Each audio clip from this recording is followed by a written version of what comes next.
And I am excited to introduce our author tonight, Reniqua Allen, who will be in conversation with a National Book Award winner, Ibram X. Kendi. Currently, he is a contributing writer for The Atlantic. He is the founder and director of the Antiracist Research and Policy Center at American University. And his second book, How to Become an Anti-Racist, is due in bookstores this August. So we are here to celebrate Reniqua Allen's first book, It Was All a Dream, A New Generation Confronts the Broken Promise to Black America. She is a journalist whose written work can be found in the New York Times and Teen Vogue, while also producing video for news outlets such as PBS and MSNBC. She is also currently completing her PhD in American Studies at Rutgers University, so please give her a round of applause.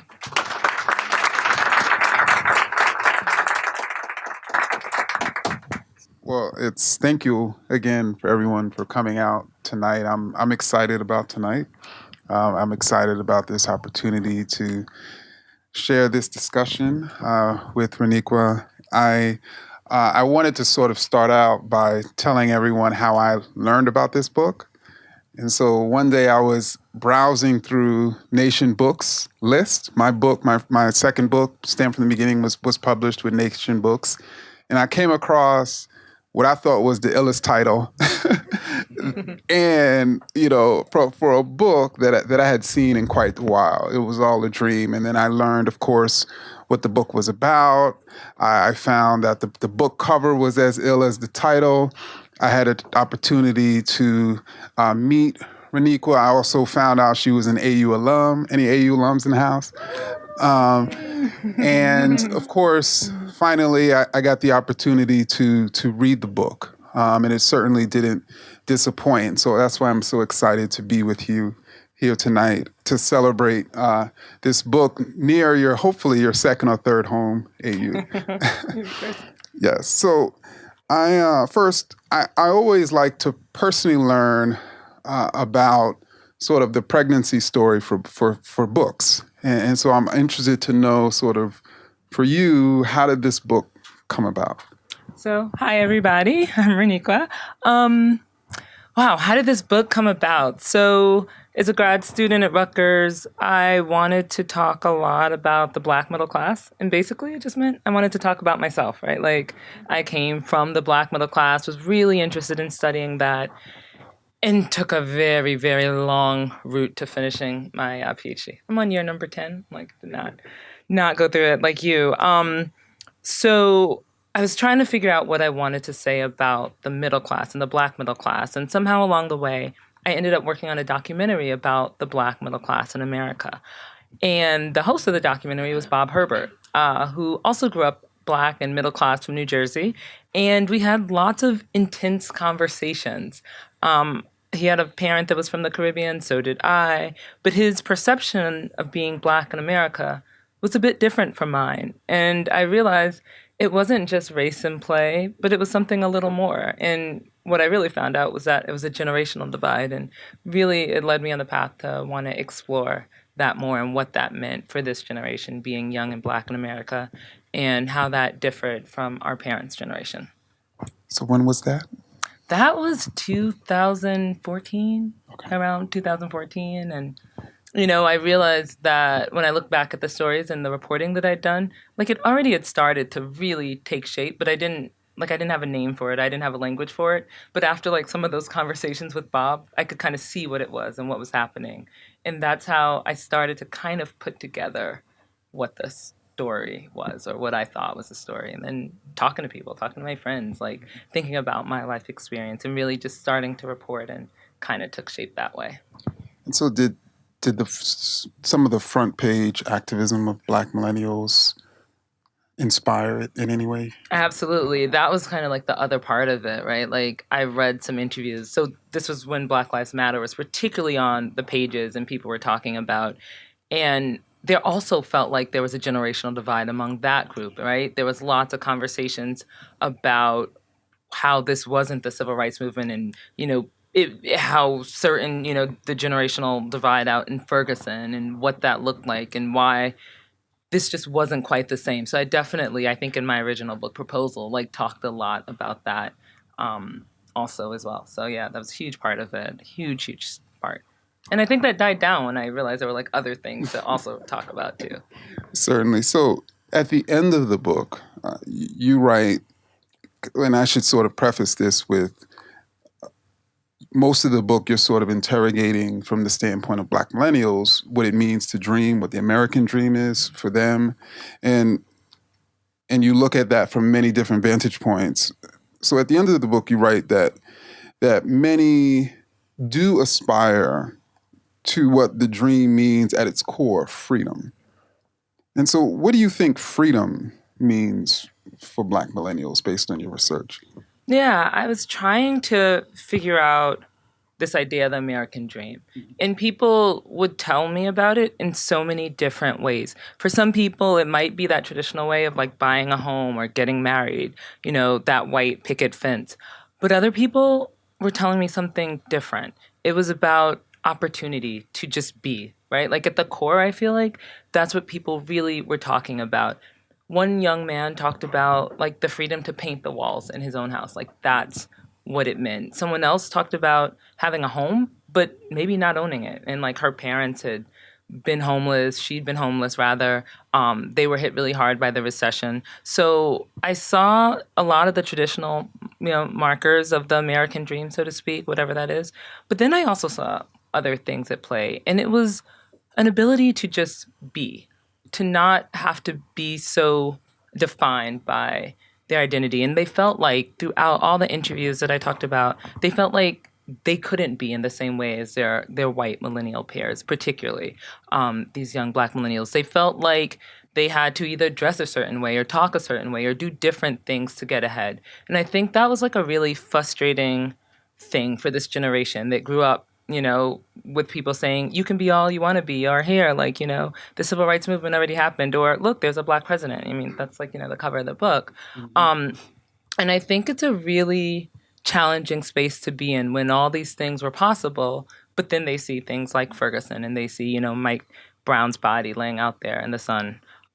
So I feel like their humanity was really questioned and they were wrestling with that. And because of those things and because of those obstacles, they felt like they didn't have that freedom that they were looking for. So it's interesting because this idea that they were striving to just be conflicts with the popular narrative that Black millennials are invested in identity politics. I don't think it actually conflicts, but I could see how some people would say that it conflicts. So if it doesn't conflict, why doesn't it conflict? Oh, I think I do think that there is an identity politics, and kind of like, unapologetically, people were happy to be Black. They were wrestling with that. They didn't want to be, the same as their peers, so to speak. They, I think, wanted just to be who they were and whatever that meant, right? Like they didn't, and everyone didn't define Blackness in a certain way, but I mean, yeah, I think there was a very conscious identity politic playing, and they were happy to kind of feed into that. Mm-hmm. And there was a recognition, I think, that right, like it's okay, we're not the same, and they wanted to be Black, and they were proud to be Black, and they were happy about their identity, and definitively not ashamed by it. But again, they didn't want that to be limiting. And I think they felt that it was. And so in other words, the drive for identity politics was the drive against the limiting of their Blackness. Absolutely. Okay. Absolutely. Yeah, I think that was a definitive theme throughout. Okay, so... And even the Black Republican. I mean, there's only one. It wasn't a lot. But yes, it was like around across the board. Okay, cool. So... going back to this sort of negotiation between freedom and the dream, one of the things that I was thinking about or reflecting on, again, when I read this at the end of the book about sort of the core desire is for them to achieve freedom. I mean, do you think then that the core aspiration should be freedom as opposed to the dream? I think that's something that we have been wrestling with for centuries and centuries. And I don't think that we have figured it out. I mean, I think the dream and freedom are, they're tied together. And I think that it doesn't have to look the same for everyone, what the actual dream is, what their dreams are, and that's a good thing. But I think freedom is something as young Black people that we should all aspire to. Like that, I think cannot be questioned. That should be the goal. But the dream or whatever dreams are and opportunity looks like in this country, I don't want to limit people because my dream might look different from someone else. And, I wanted to also show that not only the ways that we feel like we're attaining this dream are different, but, what the dream is different. Like, Black folks aren't a monolith. We never have been. So, yeah, I think and I'm sure people would answer that in different ways, but that's my answer for it. So let's talk about how you decided to structure the book. And so it's primarily thematic, and you have chapters on reverse migration, debt, informal economy, working class, housing, professionals, Hollywood, relationships, activism. But then you also weave your own sort of personal story through each of these chapters, and even through some of your own struggles and triumphs with some of these issues. And so I'm just interested to know why you decided to sort of structure and write the book in that way. Well, I think there are like these ways that we look at the American dream as a society. And even though James Truslow Adams in 1931 said it wasn't rooted in like a materialistic, things, like that's how we look at it largely, I think, right? Like as a society. So I wanted to look at some of those things because I felt like those were, the ways that we look at the dream, right? That's how society looks at dream. We look at the house. We look at marriage. We look at education. And, the things that young Black people are struggling through, like student debt, is just a millennial problem. But there are also other ways that I wanted to look at the dream, right? So I wanted to talk about marriage, but I didn't want to necessarily, just talk about that. So I talked about relationships. And I think, as you mentioned earlier, activism is a big defining part of young Black America today. We are really politically engaged. So I think that is part of our dream and part of opportunity in the way that we are kind of reclaiming our humanity. Or trying to prove it, I guess, to society. So, so that also I wanted to incorporate Hollywood just because, I think it was fun and it represented the dream. So, there are all these kind of different ways that I didn't want to stay too boxed into, but I followed kind of the traditional path, but also I just followed things that were important to me, things that I had been struggling with. Student debt, housing are all things that, things that I also struggle with, and other people around me. So I kind of let the stories also drive themselves and then and kind of formulate the chapters. But then there were like things like HIV and AIDS that I didn't have a place to put. So I have these interstitials in each section, or Katrina, which I didn't realize, that was a big defining aspect of young Black America coming of age. So it's in a like little interstitial. So there are these other like kind of moments that didn't sort of fit in that I still tried to get in. Like criminal justice is one that I really struggled with because obviously that limits opportunity a lot for young Black people in ways that it doesn't, I think, for other, millennials and even other millennials of color. But, I think it found its way in the story.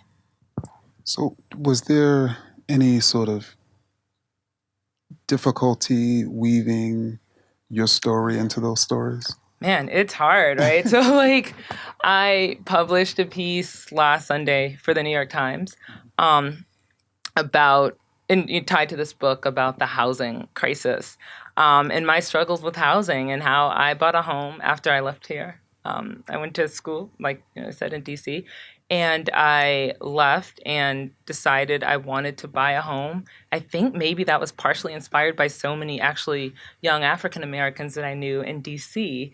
that were buying their own homes. So I thought somehow I could replicate that in New York. Like that was like a mistake, right? Like total mistake. But it had been kind of ingrained. I mean, And I'll be honest, I feel like there's an upward mobility in this city that I didn't even see growing up. And I grew up in a fairly middle class neighborhood in suburban New Jersey. But there, in this area, I mean, there's so many people who own homes, right? Prince George's County.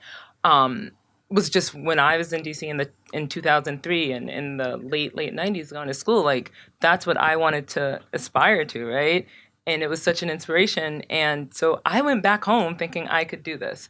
And the timing was right? It was right before the housing crisis.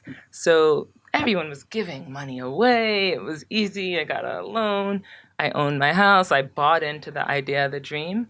And then it all came crashing down. And I learned that I was like predatory lended because of my race. And I extended my credit way past what I should have. But I say all that, it was a big lesson to me. Anyone who knows me knows that my housing struggle has defined much of my 20s and why this having this apartment was such a big deal. And I should say having this apartment in the white side of town, the side of town where my family actually couldn't buy a house, it meant so much to me, right? And my great aunt, who was my Aunt Dee, who was in her 90s and who's not alive anymore, but me buying a house in that area meant a lot to her. And it was really soul crushing, right? When I had this notice saying, oh, because of your race, this, you'd been preyed upon. And so anyway, I wrote about that. I say all that because I wrote about it in the Times. It's the Times. It gets a little cut up sometimes. It's fine. I thought it made the point. It apparently did not make the point. And, people criticize me heavily for, being stupid and, why would I extend my credit like this? I should have known better. And there's no such thing as white privilege. The predatory lending, that didn't matter. You still got your home and you were able to keep it. And what's the problem? So you read here? the comment sections? Okay. I know everyone says you shouldn't.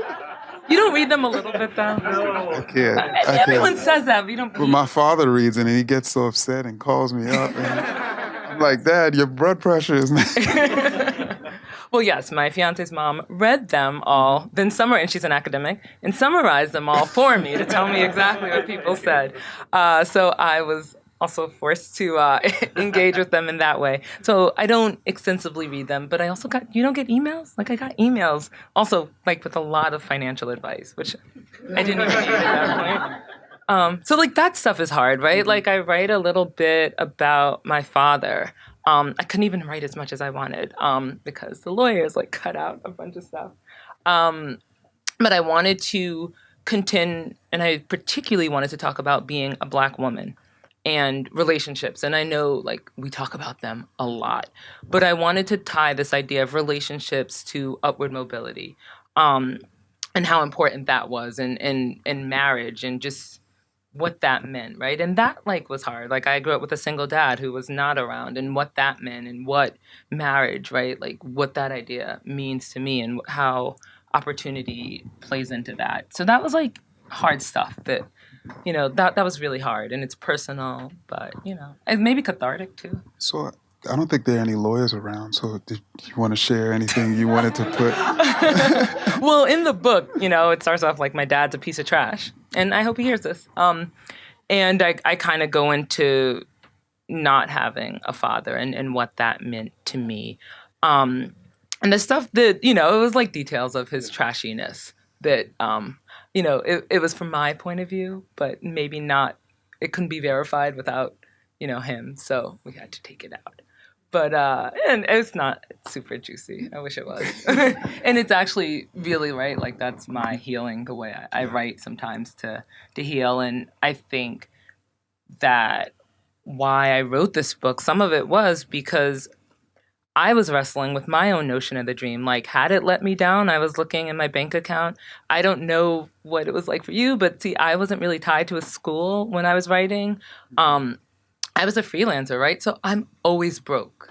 But I always, I'd be broke one second, but I would have an article in the Washington Post the next. Or, I'd be producing for PBS for a couple of months. And I was struggling with what the American dream meant for me. And at the same time, trying to hold on to this house. So while I was kind of looking at it on an academic level, on a journalistic level, like it was also really personal to me because I was struggling with it and my friends were struggling with this dream, and I still don't really know. And then on top of everything, I should say, there was the political climate, right? Like I wasn't writing this mostly when Obama was president. I was writing this as Trump really, really was actually becoming a viable candidate and then was president.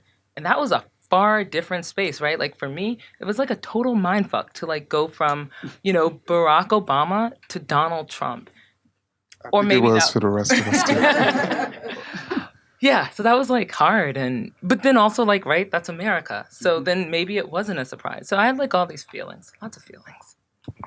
So I didn't want to talk about. I mean, I think one of the most interesting aspects of the book is the many stories of Black millennials, of course, that you share.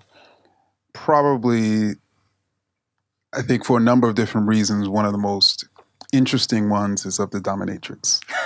She's my favorite. So if you could just give us a little preview of a little bit about her. Sure, yeah. She was one of my favorite people. It probably also showed. Miss Velvet is a dominatrix who I met in Chicago. I wanted to look at opportunity, but I didn't want to leave it in this kind of elite space, right? Where I didn't want to just talk about home ownership. And actually, when I began to look around me, sex work was something that more than like one person, and like it didn't matter if I was in like college or grad school, without being too specific, or like, just around the way, like people were engaging in sex work in my own neighborhood, and particularly Black women. So I thought this was a way, like I wanted to see, this whole like, oh, they're working their way up, or what was going on with this idea of sex work. So I came across Miss Velvet. I was introduced to her, and she is of African descent, and grew up upper middle class, actually. And her father got upset when she was supposed to go to school to be, I think she was, it was like a science major. I think she was going to go to med school. And that's actually a theme too, right? Like the differences between particularly African and African immigrants and their ideas of opportunity versus African Americans. But that's another thing. But anyway, so right, like Miss Velvet's dad was upset that she wanted to change her major to gender studies because she was so enthralled with gender studies and loved it so much, and changed her major. And he was so upset that he cut off her funds, right, for college. And she didn't have a way, like she tried to, get some student loans. She worked a little bit. And I think we see this over and over again, right? Like how hard it is to actually really make it, right? Loans are not cutting it. Like, and she's trying to do the right thing. And she gets into sex work. And, is fine with it for a while. But finds her way into dominatrixing. I don't actually know what the proper term is, but she becomes a dominatrix, and she's in Chicago, and she's going to grad school at the same time, and just has this like really fascinating, super, super pro-Black relationship with her mostly white clientele. And she talks to me about, you have to read the book for the details. Yeah, it's really interesting, and she has a certain point of view. When she's like, whipping them, and trying to get them to submit, she also has a racial lens to it. So I should say, and she's just a lovely young woman. She's going for her PhD now, and so she writes about that. But she also writes about it, right? Like, is healing.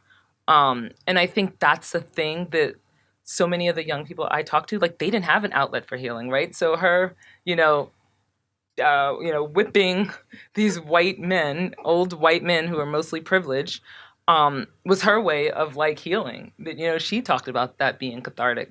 But so many other people I talked to, like, didn't have that outlet, right? Like, they were depressed and anxious. And that's the thing. It's one of the things that I like left out of the book because I didn't realize it until I think I'd finished writing, that so many people were like depressed and upset, and like so many people like tried to commit suicide. Like, I was not asking about that. I'm like, oh, you want to own a home? And they would like go into a 3-hour story about like, trying to commit suicide.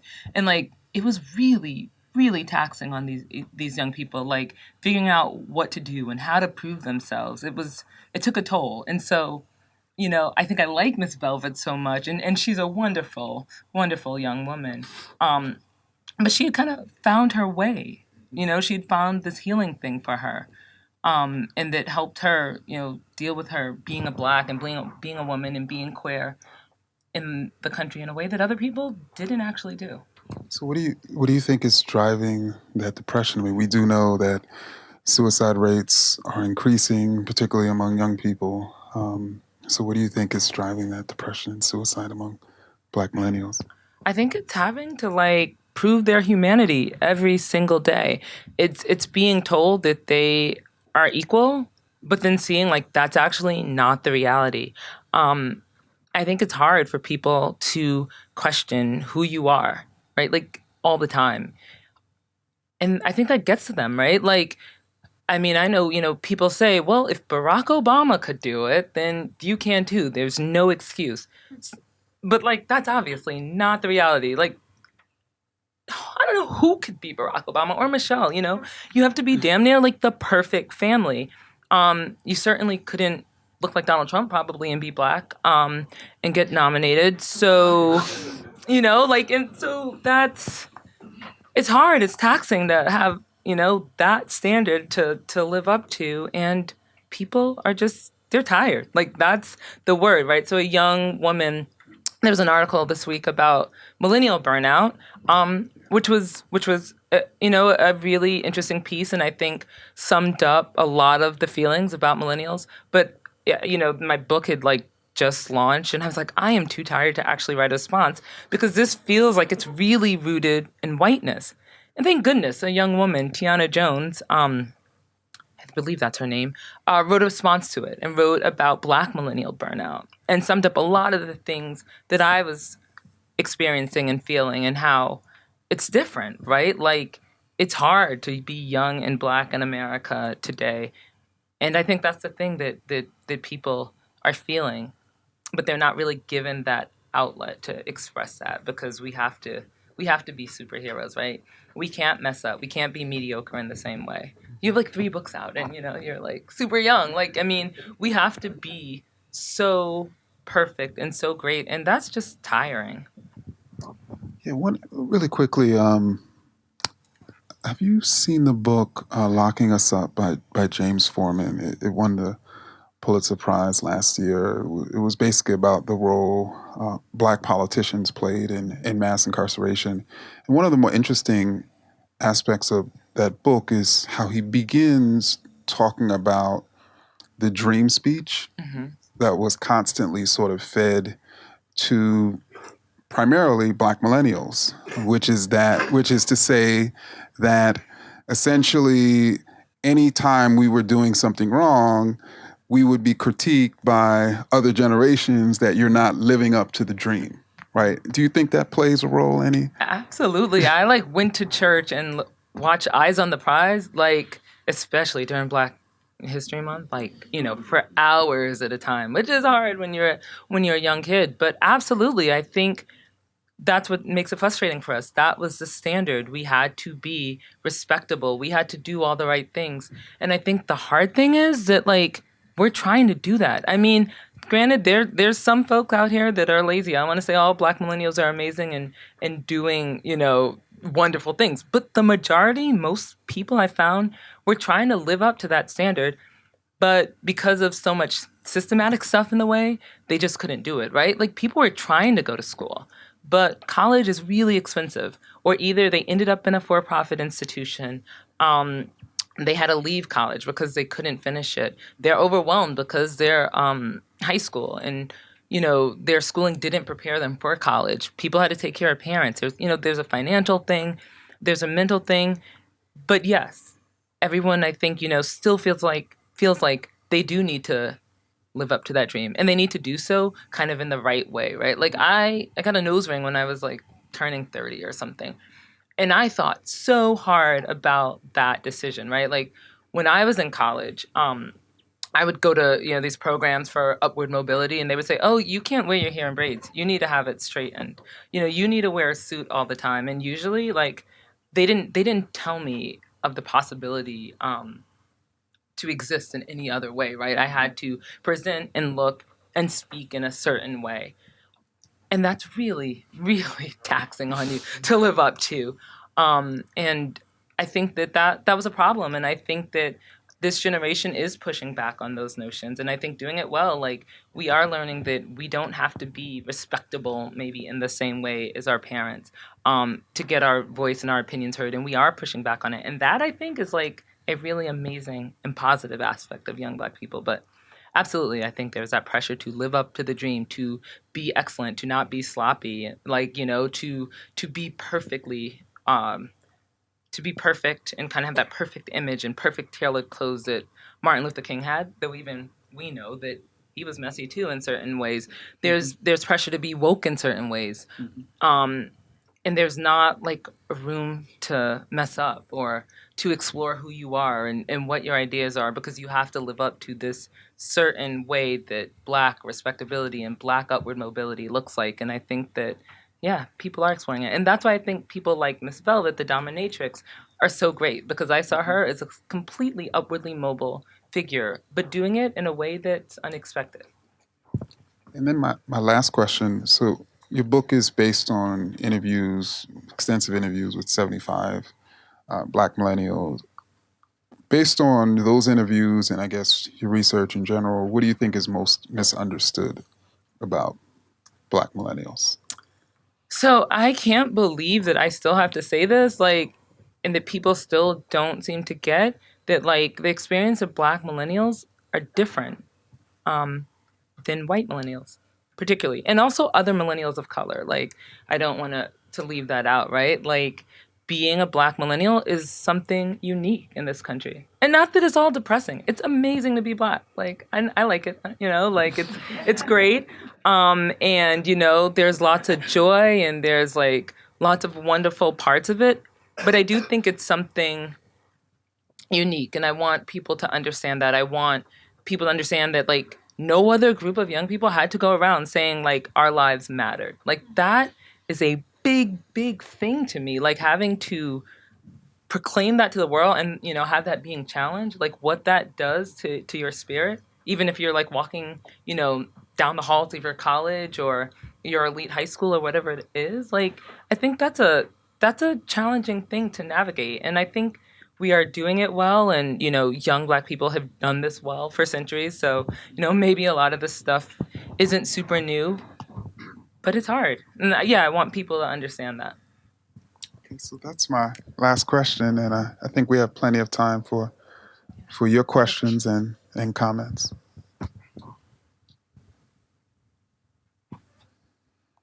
Any All right, questions? so while y'all are thinking about your questions, I'll ask one more.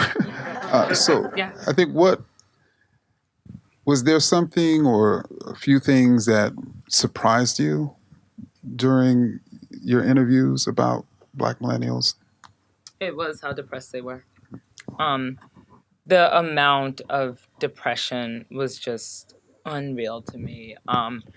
So this was like a largely upsetting story, or an upsetting couple of years to do interviews. It was really, really taxing on me. And it was taxing because I saw people trying their hardest, working hard. There are a lot of people that drive for Uber and Lyft. A lot of young Black people. And this didn't matter if they came from, you know, the middle class, the upper middle class, if they had, you know, money, or if they came from nothing. It was a lot of insecurity. And that was hard. And a lot of depression, I think, because of that insecurity. And insecure, like, that's why I think it's actually a really great name for Issa Rae's show. Because it's insecure in so many ways, right? There's that mental insecurity. There's, you know, the financial insecurity. And it is also trying to figure out their identity and what that means in this country. I think it was challenging, really taxing for me. Questions, though? Oh, sure.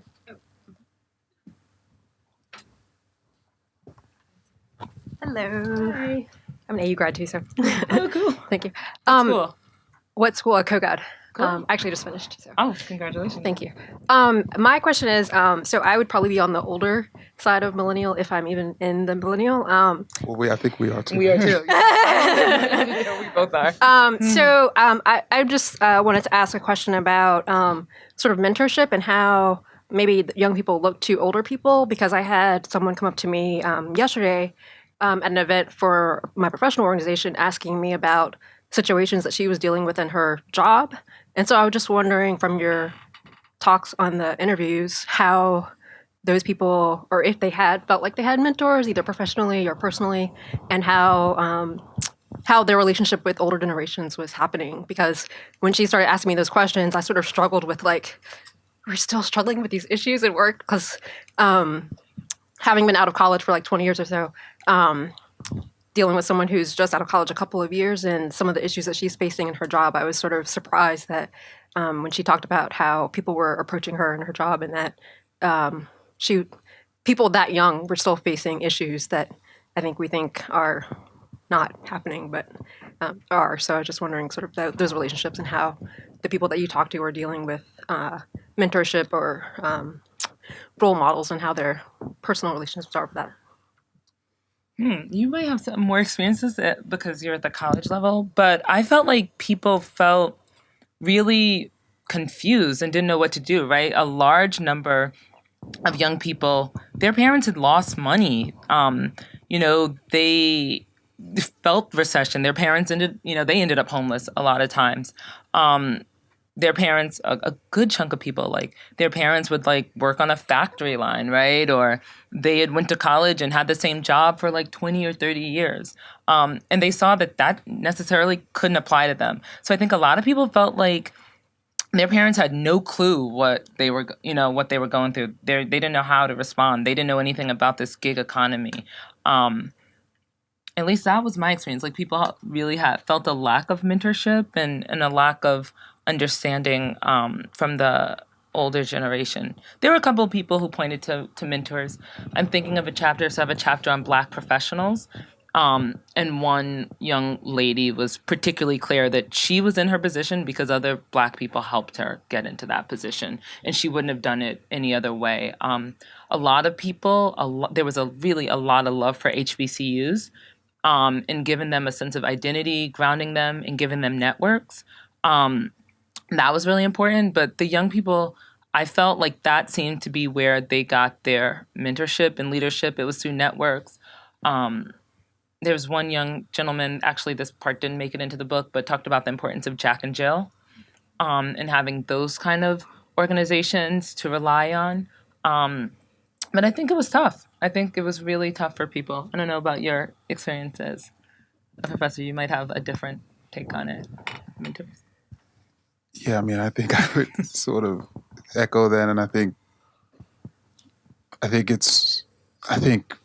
from what I've found from other Black millennials, they have a sort of interesting relationship with mentors, because on the one hand, I think they're seeking out mentors, but on the other hand, some of them feel burned from either doctrinaire mentors, or even they're in the process of distancing themselves from their parents. And so that then is causing them to want to distance themselves from all people of that generation. So it's a weird sort of struggle from what I've found. But that's completely anecdotal. She's that. Yeah, me too. I'm Savage Wilson, and my question for you would be the balance of social media as you talk about the mental health piece that you just discussed. Like, I love Twitter. Like, that's how I found out about Ferguson. So do you talk about that in your book, or did you come across that a lot in your interviews where young Black millennials were talking about how that may have been a blessing and a curse for them in their lives? I was going to use the exact same language as a blessing and a curse, right? Like, I feel like social media was a great space for so many young Black people. I'm sure everyone's heard of things like Black Twitter, and it can serve as a really amazing space for young Black people. But people are also feeling like pressured by social media to have their lives look a certain way, to have this really like curated feed on Instagram, for example. And that was like really getting at people, and they were pushing back a little bit, but also trying to like figure out what that meant. And on social media, I think opportunity can look like it just comes so easy. You don't see the hard work and the burnout. And they were frustrated that that anxiety that they were feeling wasn't necessarily always reflected in social media. But at the same time, I think there was a comfort, a community that a lot of young people had, particularly young Black women. I don't know. I'm thinking of it more than the young Black men. But particularly young Black women saw it as a space, a safe space, even when that safeness was violated and those boundaries were violated on social media. It so often happens. So I think that people were wrestling with it. I mean, I think there is a recognition, right, that social media is what it is. It's not necessarily reflecting real life, and I think that people got that, but still were like really trying to figure out how to deal with it. I saw like a lot of people who were like, I had to step away from Facebook or Twitter or social media. Like that was actually kind of a thing where people either had to take a break from it or were shutting down their feeds in general. But yeah, it was a blessing and a curse. Did they talk about social media relationships? Should I have asked about that? No, I'm just curious, having to perform relationships on social media. Interesting. No. That's uniquely, I guess, to our generation. Yeah. Not in the same way. I mean, I probably didn't go super deep about it, to be honest, as well. But no, I mean, we talked more generally about, you know, the frustration that they were having with social media. That's actually what came up most. Hi, I'm 18, so I have a question about, well, two things. One, how do you kind of define millennial? Because I'm kind of confused about it myself. I don't know if it's like if you were born in this era of like 2000 or like 19 kind of 90s, like or it's where you've grown up into this area of all of this social media. Because me as a person, I've always had a phone, I guess, for my entire like teenage existence. And I've realized that when I don't have that, like, although I understand that it's challenging sometimes and it's frustrating to be on social media, but at the same time, I know nothing else. So that, like, there's a challenge with that in that, like, what do you do in that situation when you don't know anything else and it's constantly on you? So I just, it's the question, I don't know, I kind of been rambling, but the question is like, do you think that there's a solution for that? Because yeah, I really don't know anything else. Yeah. Oh man, I wish I look at me. I have absolutely no solutions on that. So I can talk a little bit about, like, you know, I can get to the social media thing, but how you define a generation. For me, I use Pew. They define it in 1981 to 1996, so you'd fall a little bit, of course, out of that. But right, like a generation, it's you don't have to have like these kind of hard years and ideas. The census only defines one generation that they use, which is the baby boomer generation. Everything else is just kind of, I don't want to say a social construct. That sounds so academic, but you know, it's how, you know, socially we define ourselves. I think a lot of people would define me and you as it's a micro generation, right? Like this exennials. So we're like the generation that kind of grew, the part of the millennial generation that grew up that I think is like 81 to like 84 or something. I think you fall into that. 85? Yeah, I'm 82. 82, yeah, right. So you're in that. That, you know, or the Oregon Trail generation, which you might not even know what that is. Yes, like, which is a computer game, you know, that we probably grew up for a couple of years. Have you heard of Nintendo? Yeah.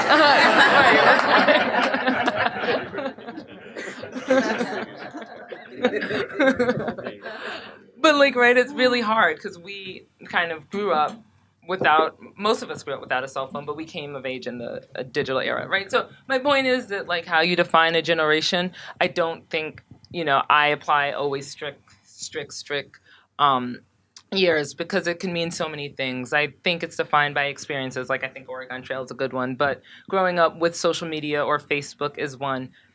As for your other questions, I have no clue. Like I don't, like I got through college without Facebook, which is, I feel like a blessing because I don't know how you do it and I would lose my mind. But I think for this generation, like for real, what I've seen, and I guess you'd be Gen Z or like the next generation, however they're defining it, really people are unplugging, right? Or taking breaks from it because it is really taxing on you.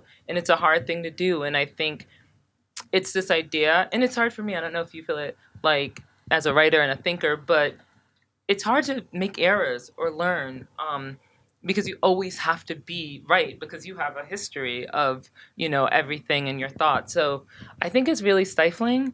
But I think understanding it for what it is, which is just social media. It's not real life. Thank you. That's cool. Yo, thanks for writing the book and for sharing it with us. I love the way you talked about the aspiration of Black millennials to just be. I'm wondering, I also heard you talk a lot about upward mobility and freedom.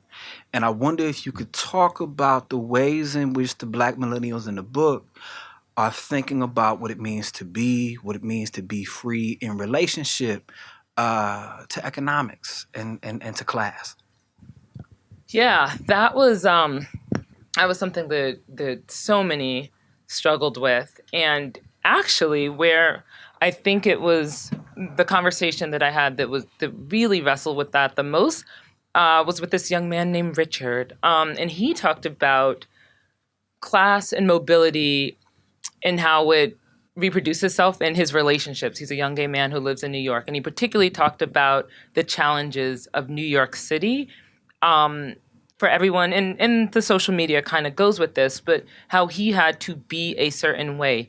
He hid from his friends and his peers at the time. He went to an HBCU, that his mom was a nurse. He felt like his mom had to be a doctor. So that's what he told people.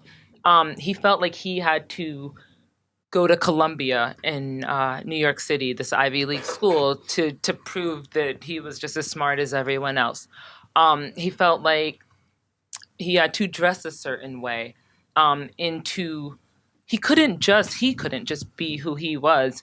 And it was a really interesting conversation for me because it really introduced this notion of class and relationships. And for him, it was his way of moving up. His way of upward mobility was actually through relationships, right? And it was a burden on him. And I think it was like a really just fascinating place to see the mobility conversation come up. And I think I'm rambling here and I'm losing your question, but let me like kind of go back and just talk a little bit about mobility. I think everyone defined it in different ways. So for that young man, it was finding a partner he could see who was on his level, who would move up with him. For other people, it was the house. A lot more people than you think, right? Particularly older millennials. Like the housing was a big part of it. A lot of people saw it through, I would say probably 80% saw it through education. That has just been drilled down for this generation. The way you move up is through education. I have a whole chapter on low-wage workers. And that was like a really interesting place for me, right? Like I talk about privilege and white privilege a lot, but like I'm like the result of Black privilege, right? Like my family had houses growing up. My mom went to school. We had cars. I never knew what it was like to not have a home. There were a lot of folks and I think that shapes in some way my writing, right? Like I went to college. But there were lots of people in the low wage workforce who were happy with their jobs, right? Like, and that's like my, like, bouginess, right? Like I was like, you're working at Chipotle, like you can't be happy at this, but they were.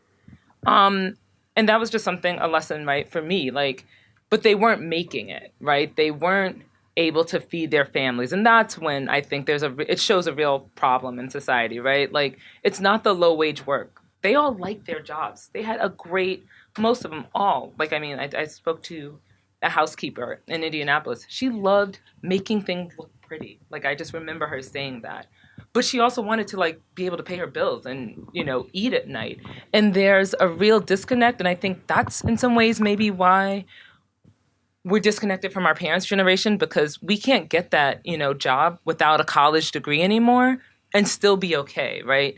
So you could be making, $10 an hour and working hard, but you can't make a living like that. And that's the frustrating place that this generation was in. And I think they're feeling like there's nobody to help them out of this situation or to guide them or direct them, because those jobs where you could just work on a factory line, those are gone. And right, that's a real change in our economy that we haven't figured out. And for most people, they try to deal with that through education, right? They would go to schools, they would get job certificates, but those weren't paying off and they were just in debt more, right? So there was a real cycle to trying to figure out their dreams. And Richard, his way up when mobility was education, but it was also finding a partner. And as much as people don't want to talk about that, like who you choose to be with also does affect mobility. So this will be our last question. Oh, I hope it's good. Greetings. I'm also AU alum. Thank you for your writing, both of you. So my question is, I'm going to give a little preface. I went to University of Maryland as a freshman years ago. And so my mother came in for orientation and stayed in a room with, she had another white parent, right? I come from the inner city of Philadelphia. We really did not have white neighbors then. And so my mother was like, Tamiko, I was in a room with her and she shared all these personal stories of me. They had the same problems that we have, that was her reality, something new. She was like, there's divorce, etc. Right? So I'm like, okay, Mom, so we both having this enlightening conversation, but I'm trying to get to the point that there are some differences in the systemic oppression that African Americans face, or people of color, right? And we know that, and we've been fighting for so many different things, right? There's civil rights and Black Lives Matter. But I think that there's this urgency now for us to focus on healthy healing, or being more proactive in what we're doing for ourselves in regards to self-care. And I don't see a lot of conversation. I see small conversations. But I guess what I'm challenging or asking is how can we begin to have more discussions or collaboration around people of color just having some more healthy healing, or being more proactive in how we're self-care, focusing on self-care, because it's a bit taboo. Mental health, therapy, that's a bit taboo in our own communities.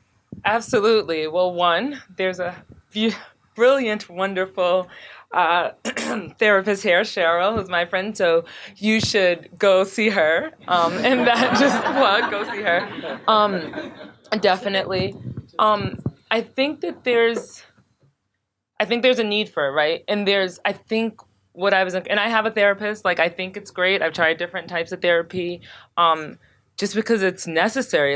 It's too difficult to live in this world as a young Black person without it. However, I say that because there were years that I didn't have therapy because I couldn't afford it. And even now, I'm probably pushing it a little more than I need to. But I do think there's a recognition by people. So all these people were telling me, right, about their stories. And I think, one, that was part of their therapy. Because I'm a journalist, I'm a little bit unbiased in situations. And, I would go in these interviews for what I would think would be 45 minutes and be 3 hours later. I think there's a recognition, people were able to name it. They were able to say, I was depressed, or I have anxiety, or I have PTSD. They understood it, but they also didn't have the resources to deal with it. And that goes back to healthcare, right? Young Black millennials, there was a report a few years ago, excuse me, don't have healthcare or access to healthcare. Even with, Obamacare, mental health is still not adequately addressed, right? And then particularly also finding therapists of color. I'm in New York City, and it's hard. You would not believe it. And they don't, then on top of that, do they take insurance or not? And so I think there's a whole bunch of systematic problems in terms of healing and healthcare. I mean, there are other things, right? Therapy is not the only way to healing. There's having access, and I do talk to one gentleman who's a Black farmer in North Carolina, a Black millennial farmer, and he had actually PTSD. But his way to healing, or what he thought was healing the Black community, was through food, through having healthy food and serving organic food to the Black community. I live in the Bronx.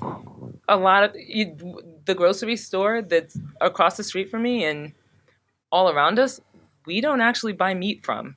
We don't really go there a lot. Like, and that's a privilege, but a lot of Black people and people of color in general, because the Bronx is not just Black, of course, don't have access to proper food. Like, our bodies are suffering. We are tired. And, a lot of it comes to economic, but you're right, a lot of it's taboo. A lot of us don't want to acknowledge that we are going to therapists, because that's something like we don't do. I think that is changing. There are like wonderful podcasts that are trying to address it, but it's not enough, right? And there's so many different ways, right? Young Black millennials, I thought was super interesting. We're still like highly religious, like out of every group, it's something like 80% of us are spiritual. I might be using the wrong word. That's something really unique for the millennial population. And I question why and what it means, but I think that we are still trying to hold on to something. We're still looking for answers. I'm not sure what it is, but there's a healing that we do need, and I don't know. But I think it starts systematically, but I also think it starts in our families, right? Of like getting rid of like all this stigma that's around mental health. And I think in that area, we're a little bit on a better track. So that's like a hopeful thing. Good way to end. All right. Yeah. Thank you.